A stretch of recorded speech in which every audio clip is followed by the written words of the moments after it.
I would say it's a second to none. There is no way you could have successful, let me not say no way, but it's just going to be a longer, draining, more expensive route to have successful breedings without the help of ovulation testing. I'll tell you, we've been more successful, more predictable. We've achieved more since we started doing progesterone testing than when we were doing blind breedings. Because what we have now is, once we see the dog is in heat, we just take note of the day. There are times whereby we do not even know exactly when the day started. But what we just go ahead to do is basically take the blood, look at the progesterone result. Is it what we're looking for? No. From experience, we have an idea of how many days after we should repeat it. And once we repeat it, that the dog is ovulated, we don't even have to do multiple breedings like we did in the past. Especially if you're not the owner of the male. You don't want to stress the owner of the male for multiple breedings if you're not sure of when the dog is ovulating. So just one breeding at the right time.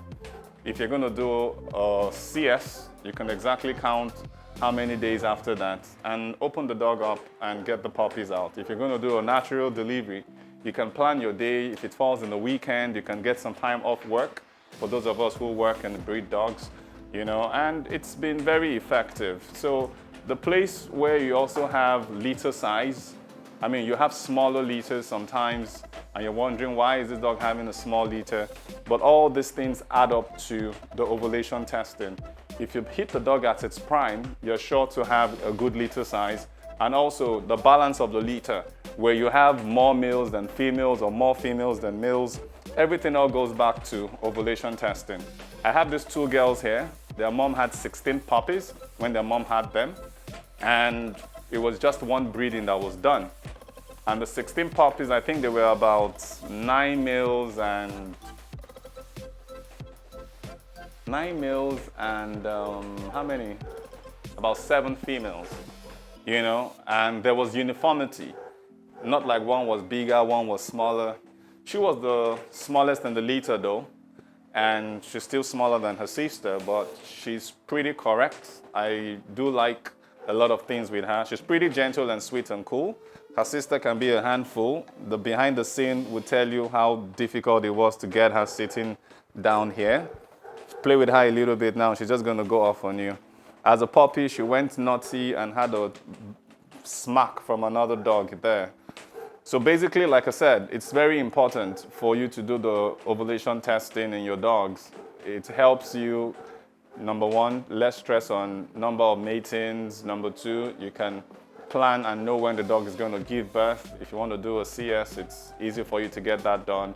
It also helps with the litter size when you hit the peak of ovulation.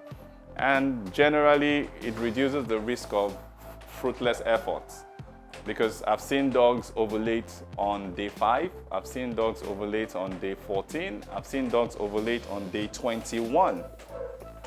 And it's all progesterone test that tells you. And the dog who came in heat last time and ovulated on day 10 comes in heat this time and is ovulated on day 21 or even on day 5.